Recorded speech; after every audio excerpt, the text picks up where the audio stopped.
What is going on, everybody? It's your boy MB, and welcome back to Tacos and Touchdown Live. It is Taco Thursday, and I got my guy who is the co-host of Lions Avenue Podcast, senior draft writer for EastWestFootball.com. I got my guy Walt Stringer. How's it going, Walt? Man, it's great. Couldn't be better, man. Happy to be back. Been a minute since I've been on the show. Yes, And we sir. are together under some really, really great circumstances, man. It seemed like I just talked to you about 4 months ago, 3, 4 months ago. Like, hey, I'll see y'all week 4, and we Yeah, seeing y'all week 4. and both you're coming off a bye week, and we're coming off a win against the Steelers, a team that I was kind of questionable could we beat them because due to the fact that we've been a little susceptible to the run game, but we did a solid job against the Steelers. It was a nail biter type of game, but we're playing against y'all. Y'all run the ball well, and y'all pass the ball well, and the defense is looking tough as well. But my first question for you, and it's a fun question. If you could pick one Detroit Lions great to add on this current Lions team, who would it be and why? Oh, without doubt, Calvin Johnson. That's what I was thinking. That true prototypical X. You Yeah, put Calvin out there with St. Brown, and then you got J-Mo in the slot, and boy, man, the damage we could do. The damage we could do. Could say Barry, because Barry is better than Jameer Gibbs. I don't think I'm putting any stretch out there like that. no, but you're not. but yeah, either him or and I was. It's funny. Someone else brought that up to me the other day. I thought the other guy I did bring up was Robert Porcher, because Robert Porcher was a hell of a pass rusher. And you Yeah, look at his size, his ability to play the run, his ability to get after the quarterback. Him opposite of Aiden Hutchinson would be pretty solid too. yeah. That either one of those guys would be hell if we had to play them against this Sunday against y'all, especially if y'all had a wide receiver trio of Calvin Johnson, Jamison Williams, and Amaron. And then if you had on the defense Aiden Hutchinson, and then Porsche, I'm like, dang, it would be a tough preview show that week. But it, A lot of people don't remember Porsche.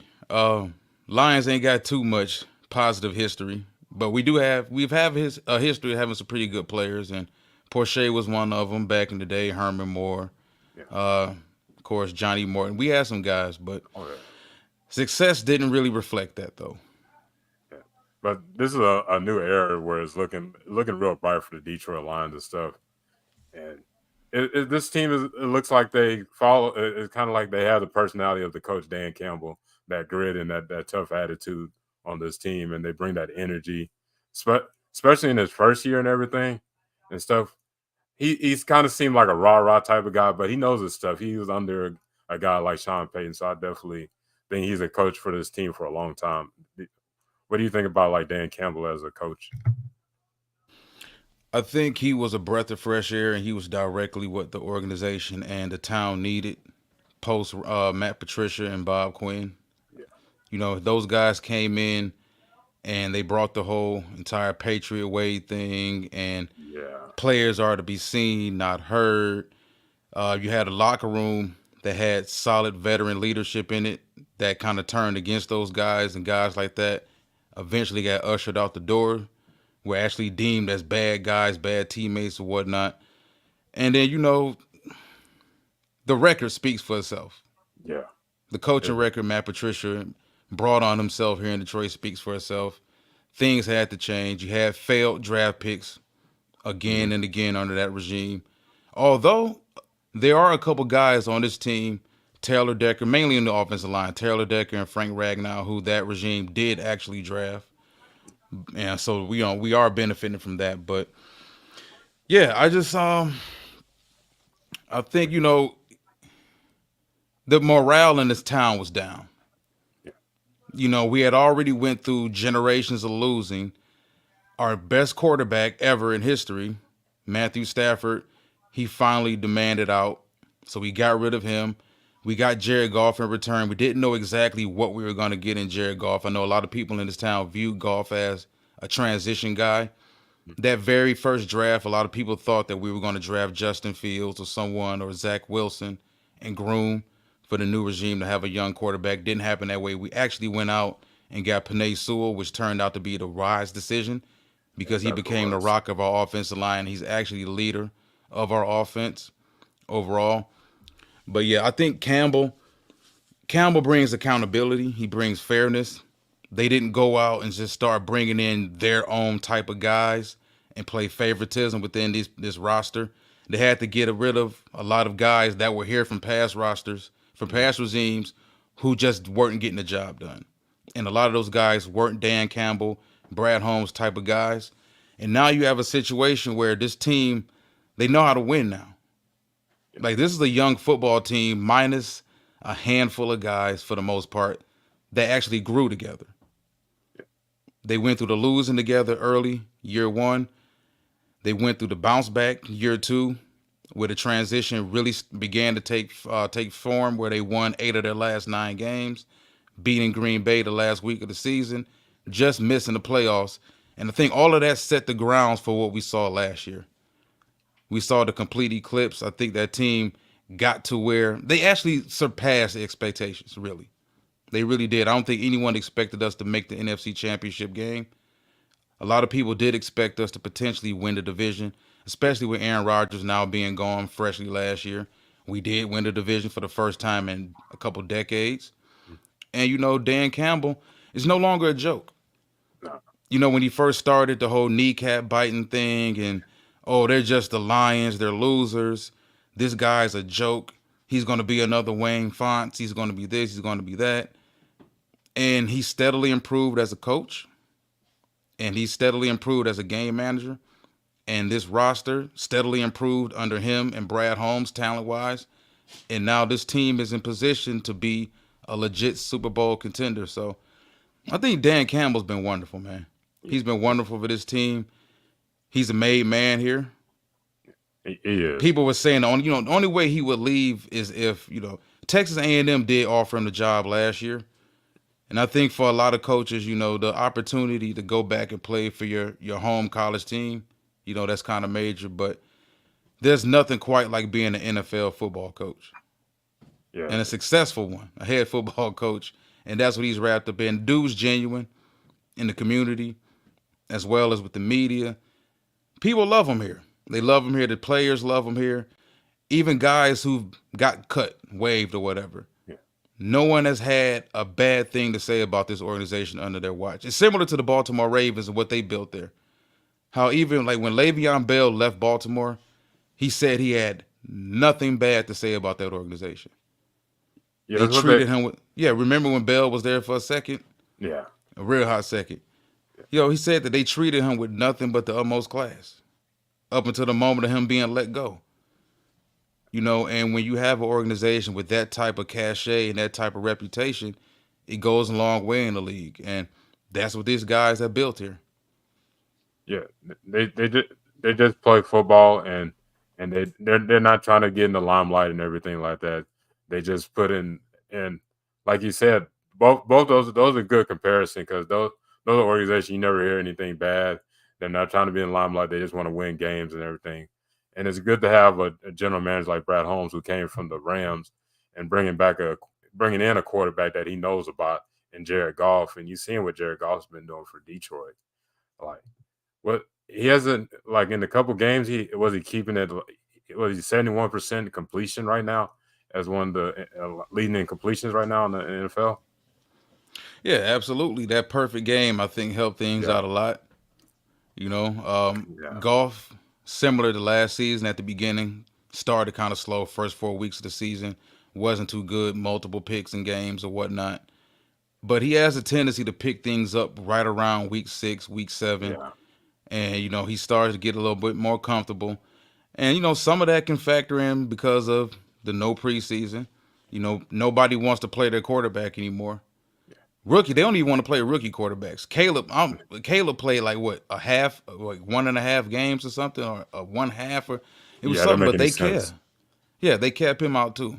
They kept him out too. But yeah, golf is really hit his stride here. Mm. You know, Yeah, it's a new win for him. Like, at the Rams, he was doing a solid job, but he's feel like he's gotten better since he got with Detroit. It's like a new fresh air where he could be that type of quarterback that, like, you didn't see him flourish. Not saying that he was bad with the Rams, but he definitely improved being on Detroit. yeah, I But think it's a better situation. Him and Stafford both went to situations that bettered them, and it's yeah, very rare in the absolutely. NFL or even in the NBA for that matter for you to see a trade where you can look back on that trade 4 years later and genuinely say both teams won. Yeah, Even though we haven't won a Super Bowl, but this team won. yeah, If we didn't eventually move on from Stafford, we wouldn't have gotten those draft picks that we got. We wouldn't have gotten some of the players we got ultimately. And we wouldn't be where we are right now. absolutely. And thinking about it, like y'all got the NFC Championship. My team, I would love to see them in that area, but the last time we were there, I was 5 years old, so I like to be in that scenario where your team gets to that level. But this ain't about my team. But I want to get into the defense. So I want to get what were your thoughts on the Lions signing DJ Reader and then trading for Carlton Davis during this off season?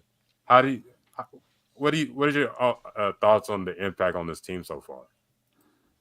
I think as long as Reader's out there, he's great, tremendously. Considering the fact that we lost Isaiah Buggs, even though Isaiah Buggs wasn't really a household name, he served a purpose. Him and a couple other guys that aren't there anymore did serve a purpose for us as far as run defense wise. Now, our ability to stop the run is more so scheme wise. Within that 4-2-5, we're able to shut teams' run game down pretty well. But losing the beef that we lost in the middle of our defensive line over the offseason, we had to make sure, if anything, we remain a top 5 run defense. Because the proof is out there. If you can be top 5 stopping a run on defense, top 5, top 10 rushing the ball on offense, you can win a lot of games.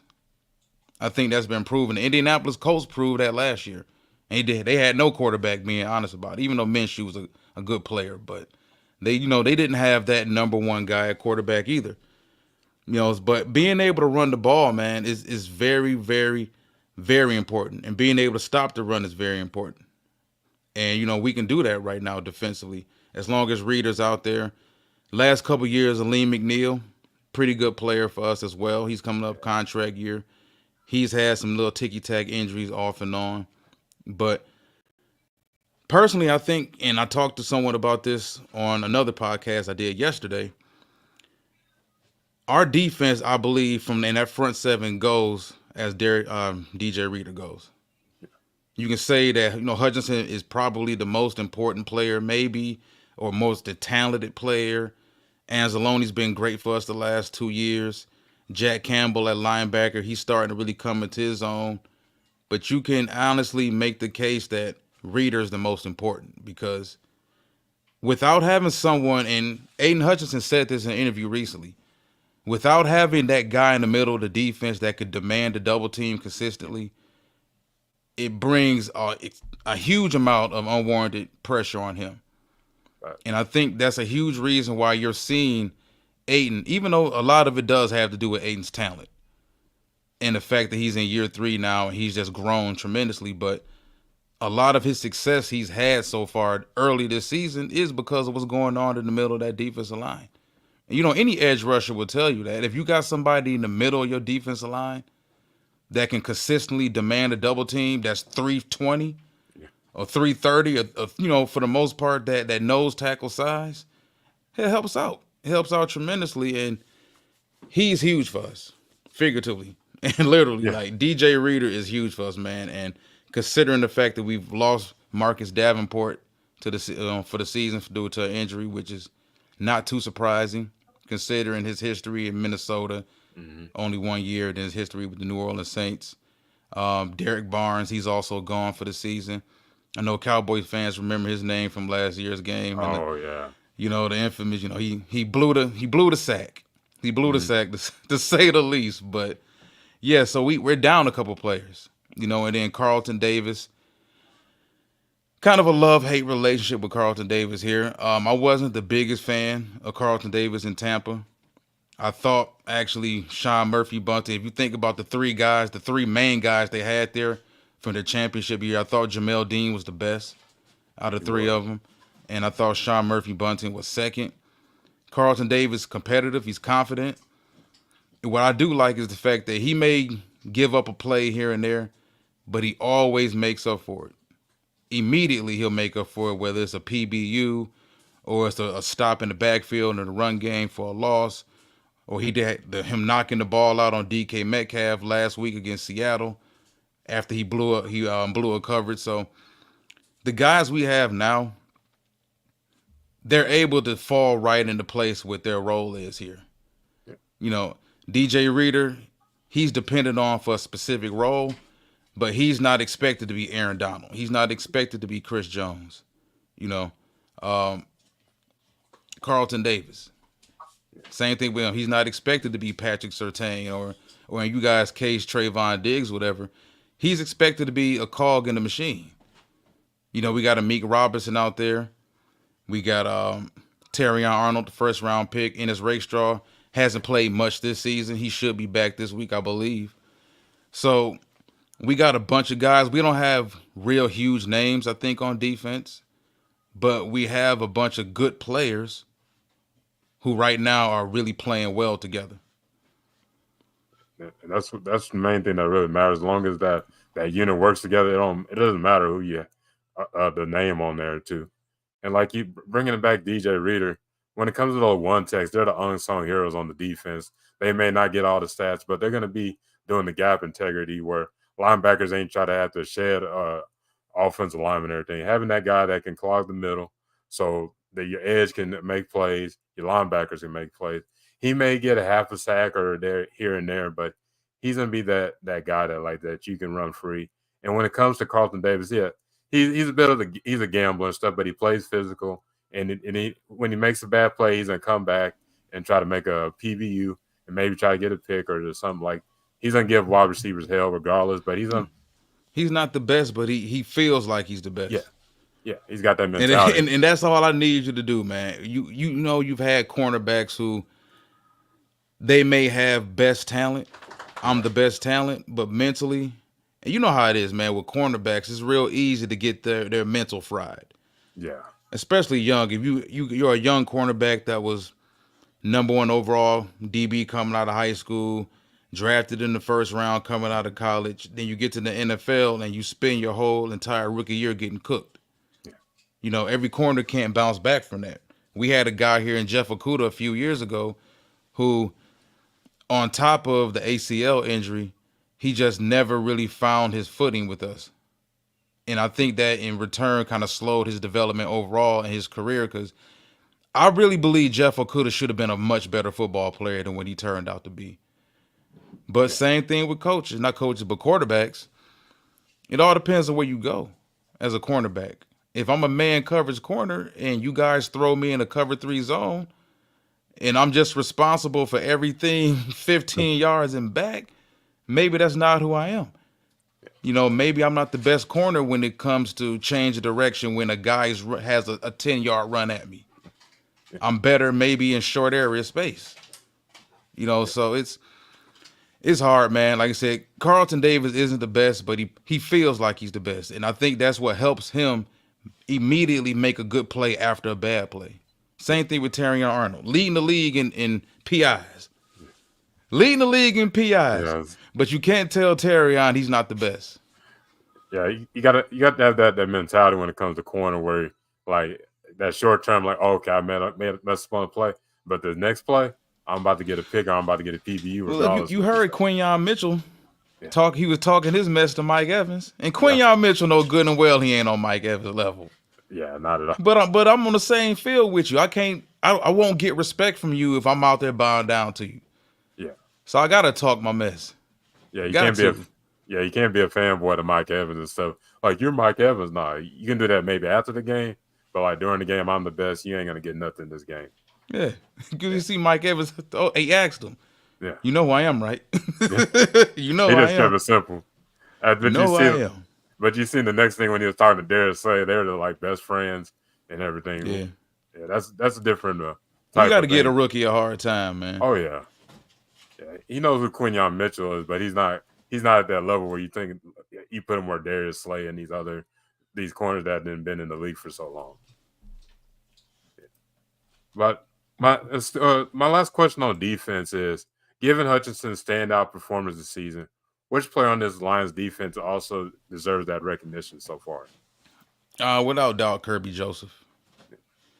Kirby Had a pretty good rookie season. Was still splitting time with some other guys. Yeah. Tracy Walker was still here. Mhm. He's gone now. We had a couple other safeties back at that point in time, but he's grown a lot. He's become a better tackler. He's become a better safety in the box. When they do decide to bring him up, he's not a liability in run support. And his natural instincts on the back end. Because when you have a safety that you can allows you to play more cover one high, it helps out a lot. You know, you can ask other guys to do a lot more things that make them more comfortable. But yeah, Kirby, and then Kirby's also in the contract year. You know, so I don't know if that's news for Dallas. Y'all might be in the need for a safety or whatever this offseason. I don't know.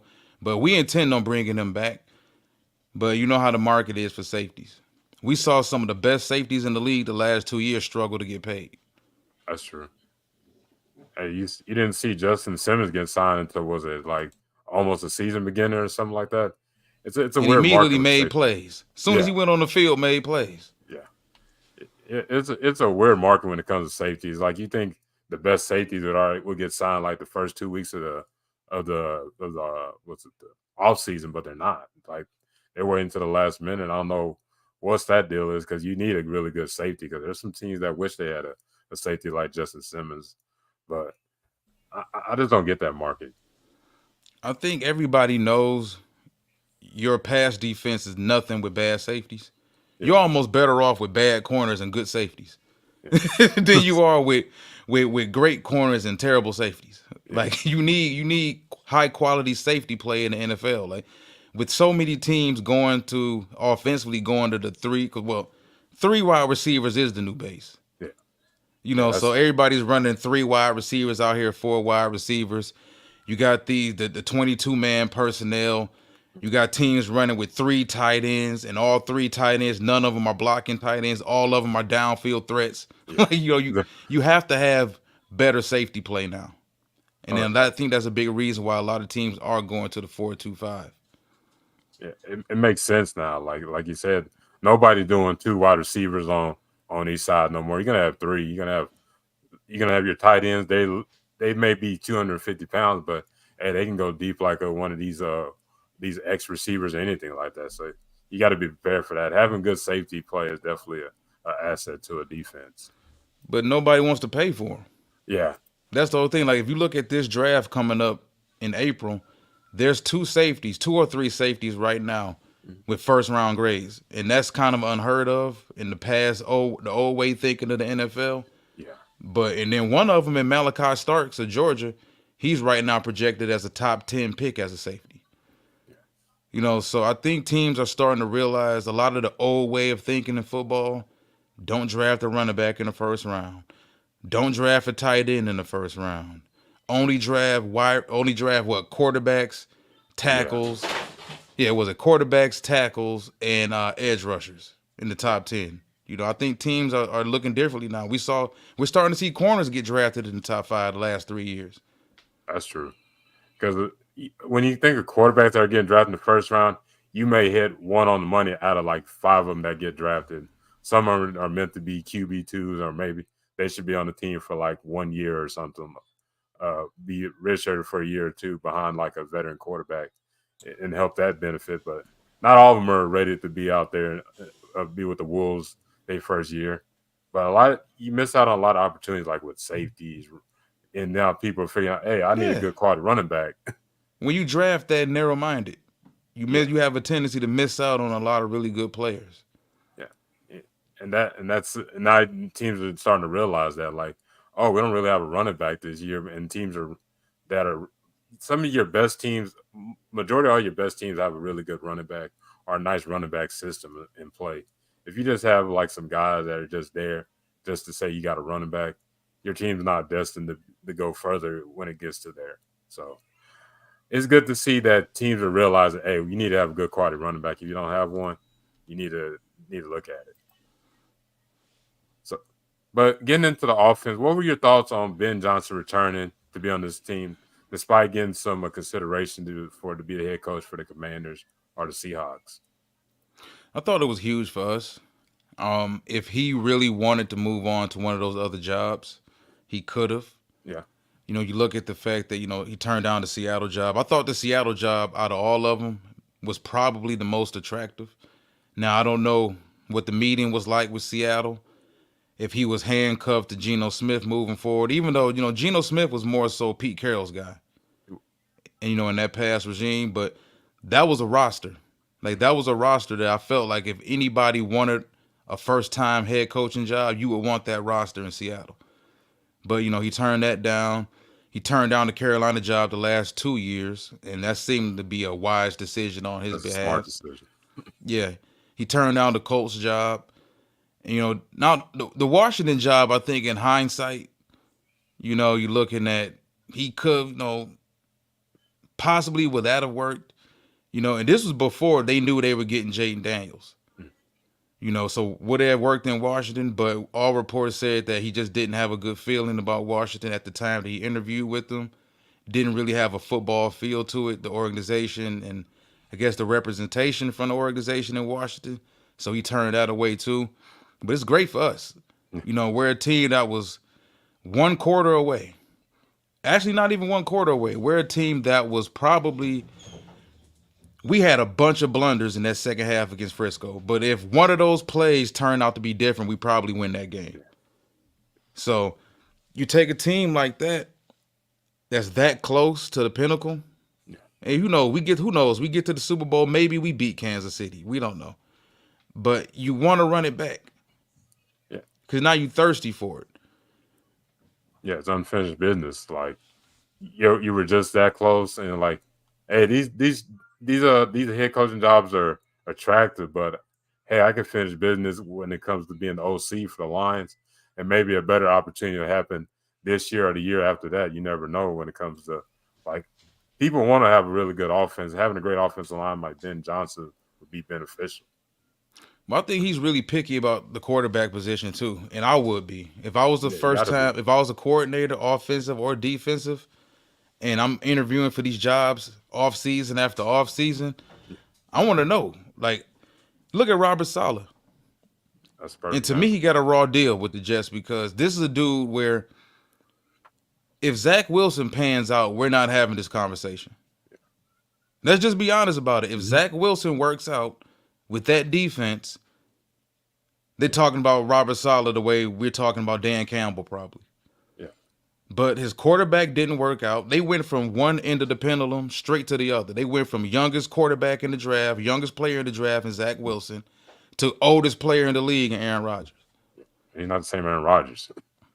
Yeah, but listen, it seems, and we talked about the Browns a little bit before we went live. Yeah, we did.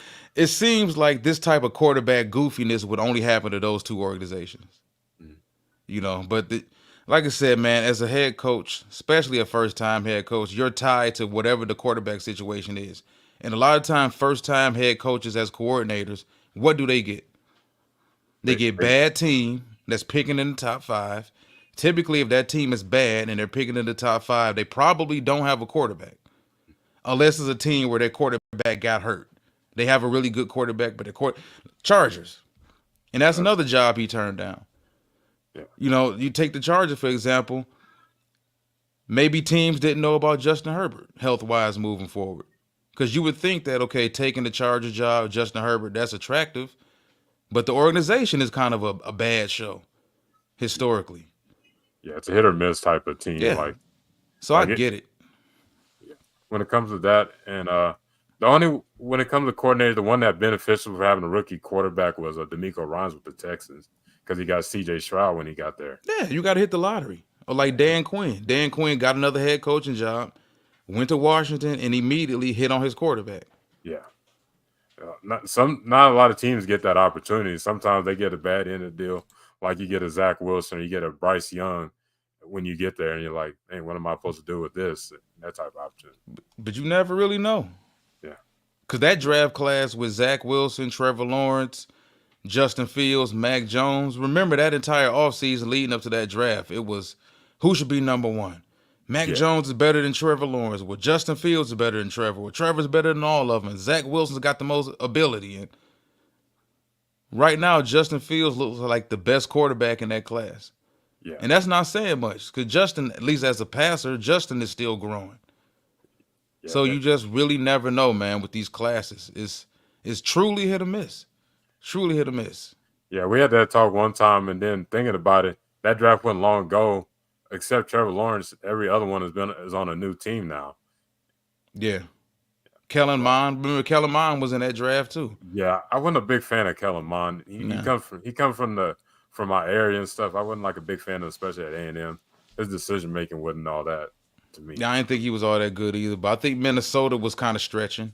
They They were. was in a situation they wanted to get a young quarterback in the stable, and they watched those other dudes get drafted all in the first round, so they had to reach for the next guy. But like I said, I mean, it's some of it is the quarterbacks just not really being that good, and then I think some of it is us underestimating the level jump. It's a jump from high school to college, and then there's a jump from college to the NFL, and that jump from college to the NFL is very steep, especially for Yeah, quarterbacks. And if you go to the wrong situation, everybody's not built to rescue a terrible team. yeah, Like everybody's not gonna be Andrew Luck, walk into a situation with a team that won 1 or 2 games the year before, and then you immediately turn them into a 10-win playoff team the very next year. yeah. Not many teams can do that. And then you got to look at some of these quarterbacks. Are they benefiting from having really good talent when they're in college? Are they where they look like a really good quarterback, or are they just when they get to a team where they lack a wide receiver one, or a really good tight end, or a good running back? Are you, they're still going to be that same type of quarterback at that point? Like a lot of them. Exactly. Yeah, when you think of Mac Jones, look at all the receivers he had on this team. He gets to the he Two or gets to the two. yeah, Tua is another thing. Like the my biggest question about Tua was his injury history when he was at Alabama, and now you're seeing it in the NFL right now. So I just need to see some physical talent. yeah, And I just never saw the it's not even really about his stature. Because if you look at Kyler Murray is around the same type of size and everything, but you can kind of see Tyler. You can actually see Kyler Murray's talent, the yeah, arm talent, the ability to move. Um, Kyler actually has game changing ability. he does. Tua's just I just never really seen it with him. And then you talk about the lack of the lack of ability to stay healthy, which is kind of out of his hands. I mean, I get it. Talking about the concussions or whatnot, but I just felt that it was a lot of hype. It was. It was a lot of hype, and when people were saying he was better than Joe Burrow, or he was better than Justin Herbert coming out, I'm like, if you look at the physical ability of Justin Herbert, and then you look at what Tua is, you can make the argument that Alabama probably would have been better with Justin Herbert. Nah, But if you put Tua on that Oregon team with that offensive line that Herbert had and the lack of weapons that Herbert had at Oregon, is Tua lifting that team up? I don't think so. And Probably, yeah, then probably not. yeah, you gotta then ask yourself, name all the players on the Alabama team on that offense, and then look at the Oregon offense. Like you can't, you'd have to really think about it. Like who was on that Oregon offense besides Justin Herbert? He made it work. Yeah, but with Panay Sewell, Yeah, his freshman year, Panay was there. Um, I think Jackson Powers Johnson a freshman that year. yeah. I There think it was was a some freshman or yeah, sophomore. yeah, there were some guys that were definitely there, mainly on the line. But when you talk about the offensive scheme at Oregon, like sometimes things just aren't really. We have to realize when it comes to the draft, these guys are projections. Yeah, And a lot of times, as fans, we get caught up in, well, who's better in college right at that point in time. No, it's not always about that. That's what it was with Josh Allen. People looked at the fact that Josh went to Wyoming, wasn't a big school, wasn't a big program, didn't have great numbers, mm-hmm. but the NFL saw the physical abilities in him. You know, that was the whole thing. And yeah, Tua's just, it's rough on Tua, man. And then given the fact that they gave him the money they gave him, they didn't give him Dak money. No, But you know, considering the money they gave him, and you know, and the concussion history, and yeah, this team not looking good so far this season, I don't think it's looking up. Miami may just continue to lose, and if they continue to lose, now you're raising quarterback yeah, questions heading into the draft, and you know how this stuff go, man. yeah. Yeah, they gotta definitely look at quarterback because I just don't see them I don't see why Tua is even getting back out there. It's just like all those concussions and stuff. You got to think about. I always bring it up. You got to think about it when after football, because this is just a small part of your life and everything. What is he like, 25 or 26 years old, and he's had multiple concussions? Like you got to think about your brain when you get old, when you're in your 30s and stuff like that. Like I think this team needs to move forward and look at other quarterbacks, at a quarterback or something like that. But that's a situation you're still playing a gamble game. Like, yeah, he looks good in college, but is he going to make that, like we've been talking about, that transition to the NFL? But I got a couple more questions for you and everything. Is let's get into like the three keys to victory against in the Cowboys versus Lions game. What do you think the Lions need to do to beat the Cowboys this week? Stay true to themselves. Okay. We just run the football. I need to see Montgomery and Gibbs both somewhere around 4.5 yards to 5.2 yards per carry. Time of possession, Yeah. which goes hand in hand with being able to run the football. Make sure we take advantage of the play action opportunities that we do get. We were able to land a big play, a big splash play to Jameson Williams against you guys last year in that game later on in the season. Jameson's a lot better now. He's a lot more acclimated in our offense. I think for teams that are going against Detroit defensively, not that I'm really into giving you guys any ammo or anything like that, I but feel you. I feel you. you have to actually pay attention to Jameson Williams now. It's not Yes, just, sir. oh, he's that skinny, fast gadget guy. They're going to give him an end around. We can count on that. They're going to give him a screen, and they're going to send him on one post. Like, it's more than that now. They're giving him, depending on who they're going against, they try to give him at least a good 5 to 7 touches. They may not all be routes. It may be a screen. It may be one end around. It may be a slant here and a couple posts, but they do try to make sure they keep defenses on their toes when it comes to defending us, because that type of speed, and the world saw it last week against Seattle. Dude didn't even look like he was really running that fast, and he was out. So yeah, I think those are the keys offensively. Defensively, I look at the fact that Jalen Tolbert is starting to play a lot better. Coming from where he came from, you guys drafted him last year. But this isn't really the same scary Dallas Cowboys offense that we used to seeing over the past 3, 4, 5, 6 years. It's not CeeDee Lamb and Amari Cooper and Gallup out there making big plays downfield, and Jason Witten or any combination of tight ends, and Zeke Elliott in the backfield. Like, this team hasn't really been able to run the ball since Zeke was in his prime. And we being Yeah. honest about it. And Yeah. it's, you got to worry about CD. CD torched us in the first half last year, and then we were able to back up things in the second half and stop all that. But I think this Dallas Cowboy offense is a lot easier to defend than past Cowboy offenses, simply because the amount of weapons just aren't out there anymore. So I think defensively, we're going to stay in that cover 3 zone. They're going to do a little bit of inverting from time to time. They want to give Dak some different looks. Make sure, because Carlton Davis, he's going to see a lot of CeeDee Lamb. I expect that. I expect us to throw a few different guys at CeeDee Lamb. Although Carlton Davis, the first 4 weeks of the season, has been shadowing the number one receiver more than 80% of the time, maybe more than 80% of the snaps for that matter. But I don't expect Dallas to try to run.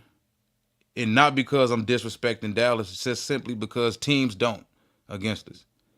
Teams have a tendency to abandon the run real early on us. And it be close games. It's not like Yeah. teams abandon the run against us because they down 21-0. Like, teams abandon the run against us in 10-7 games. That's true. Quick. Because they realize, okay, you know what, this is not going to really work. But I will say this, I think, and we haven't ran across this, at least from Detroit's point of view, the last couple years when our rushing, last 3 years for the most part, when our rushing attack has really been really good. Nobody's really stood up to us other than Baltimore. Like, when it comes to the running game, nobody has looked at us and said, no, we going to continue to run the football on y'all. And we going to eventually break y'all. Nobody did it but Baltimore. And I've been saying for a while, I think it's gonna take that type of team with that type of mentality to really beat us. Because if you go into a game against us just already disregarding the run game, we just gonna try to beat Detroit through the air. Yeah, that's the It's bad not idea gonna to do. happen.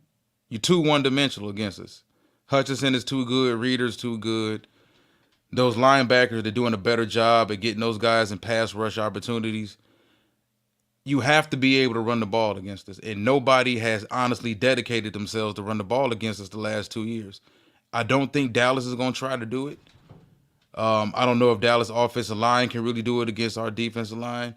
It's more of a culture Yeah, than it's a good. need. It's either in you or it's not. I looked at, the Saints. I went back and watched the Saints game against you guys. I watched the Ravens game.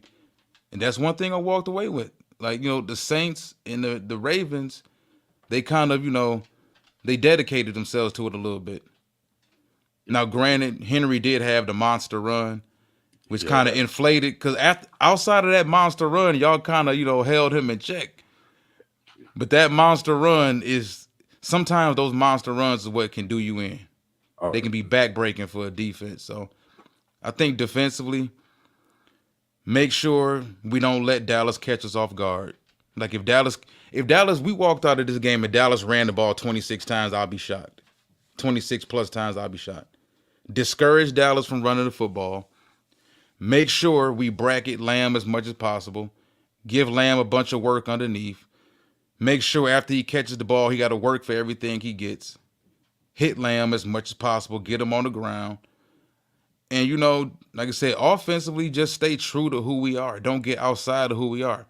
It happened against Tampa, and that's why we lost. Jared Goff, with the identity as this football team, Goff should not be throwing the ball 55 times. Ever. yeah, We especially, got outside of who we are, and typically when we get outside of who we are, that's when we lose. yeah. And when I was doing my keys to victory, that's one thing I wanted the Cowboys. That's one of the things they got to do is they got to establish some type of run game because if you don't, you can, like you're saying, they're going to be one dimensional, and that's one of the things that last week we got to see them actually establish a run game with Rico Dowdle, who got that one cut go type of running game. But it's got to be on a consistent level. If you're just doing it for that one game, but you're like, oh, we can't do that against this team. Try it out. It may work, or I'm not saying they're gonna have him running 20 or 26 carries a game because that's probably not gonna happen. But when it comes to the passing game, you got to get that ball out quickly because our right side when it comes to Terrence Steele hasn't been the same guy Ooh-wee. he was Old Terrence. 2 years ago. Good old He, Terrence, boy. yeah, that he hasn't recovered from that ACL and then going against Aiden Hutchinson this week because last week he went against TJ Watt. He gave up like 2 sacks last weekend. And Aiden Hutchinson is no slouch. He's improved each year he's been in the league. So you got to get that ball quickly out to CD Lamb. And then Jake Ferguson's got to be that safety blanket. And Hunter Lipke, he's got to get some more reps in there. He's like that physicalness that we have. He's like really the mainly physical guy that we have on this when it comes to our receiving threats on this team. He could be physical and running the ball. He can be that guy that can make catches and then go for some extra yards. Kind of got a little Michael, not calling him Michael Allstott, but he got that little bit in his game and stuff. You got to get those guys involved. Jalen Tolbert's got to continue being that wide receiver too, because when it comes to Brandon Cooks, he's not the same guy he was 2 or 3 years ago. He's got to be Jalen Tolbert's got to be that guy to be the wide receiver too, make plays, make consistent catches when he gets the ball like he did last week and the defense has got to stop the run like you did last week. You got to do gap integrity because when you think of the Baltimore games and everything, our defensive line was missing their gaps, and you seen Eric Kendrick getting pushed out to 20 yards outside of the play and everything, and letting DeMarvin Overshawn get his reps and everything. Maris Lewis had a good game, but it's basically a lot of guys that don't have big names because you lost D Law and you lost Michael Parsons, so you're expecting a lot of young guys or rotational guys getting starter reps, and you got to stop the run. In the corners, we get Deron Bland. Hopefully, he can get back to that level he was because we're definitely gonna need him. And Jay Lue's having a great year as that The nickel, but level he played at last year is kind of unfair to expect him to duplicate that though. Like Yeah, that was a historical season. yeah. You just want Deron Bland to just be solid, because last year that's like a season that's like lightning in the bottle. You're not expecting that to happen the Right. next year. So if Jay Lue's still playing at that solid level like he did last week, playing sticky coverage, playing physical, and it's just this team has got to minimize the mental mistakes like they did last week, because those lead to 15 yards and everything that can give the Lions ample opportunity to get touchdowns, or just you got to minimize the mental mistakes and everything in the penalties, and that's the only way this team could beat the Lions this week. Well, is it Dan Quinn not being there anymore? Like, how big of a role does that play? Yeah, that's another role. It's like Mike Zimmer. Yes, he had defense where they stopped the run, but it's just now you transition from year one. Not all defensive coordinators year one can make that transition, making this defense better, because you just haven't seen. You see flashes, but you don't see that consistency. Like Glenn Quinn, you seen like the first few weeks of the season last year, he had a really good defense, but eventually it kind of just fizzled out when it got into the playoffs. You couldn't stop the run. It's just like this team wasn't in that Dan Quinn mode anymore. And I get it. Mike Zimmer has had lots of years as a really good defensive coordinator, but I think he sometimes you just don't see him making those adjustments he needed to make in that second half. So what's going on with Mozzie Smith, man? Cause like I listen, Yeah. University of Michigan kid, know Yeah. all about Mozzie. I Mhm. was a big Mozzie fan coming out of Michigan. Actually, over Jalen Carter, I thought him and Jalen Carter, defensive tackle wise, even though they're two different styles of defensive tackles, I thought Mozzie was ceiling wise was just as good of a player, possibly. Yeah. What's going on with him? It's I feel like it's a mental aspect. Like you'll see him flash, but there's that consistency is not there. He's playing lighter than what you think he was, because like when in Michigan, he was a run stopper and Yeah, they everything. they trying to turn him into a three tech.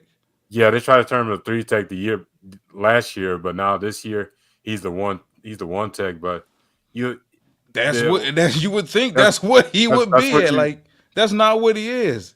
Yeah, like He's not a three tech. He's not a pass rusher. no, that was never in this game. Like we needed the one tech, and that's what he's supposed to be. That's why we had to sign a guy like Linval Joseph, who's 35 years old. He's not the same guy he was with the Giants and everything, but he's a solid one tech. But you want your expectation for a first round one tech. You expect him to at least by year three be as solid as he can be, impactful. Like you want him at that level where you get with a DJ Reader, but you're not getting that from him. Like Yeah, I not mean, at as a nose tackle, 6'2", 6'3", 320, 330 pounds. If you can't command a double team, you kind of useless out there. yeah. Especially if you don't have any pass rush value. Like they need you. They drafted you kind of to keep Parsons healthy and keep Parsons clean. And for what I said, you closer to the situation than I am. I did hear that they were trying to turn him.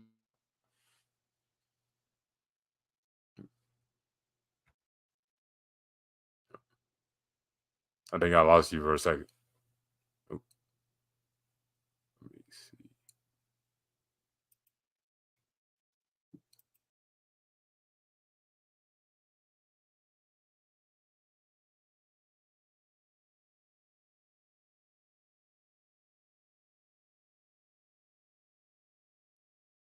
Oh, but I think we lost Walt. Let me see if I can get him back in here.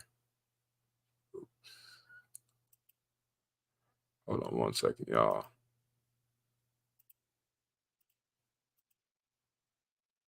I don't know if you can hear me, but I think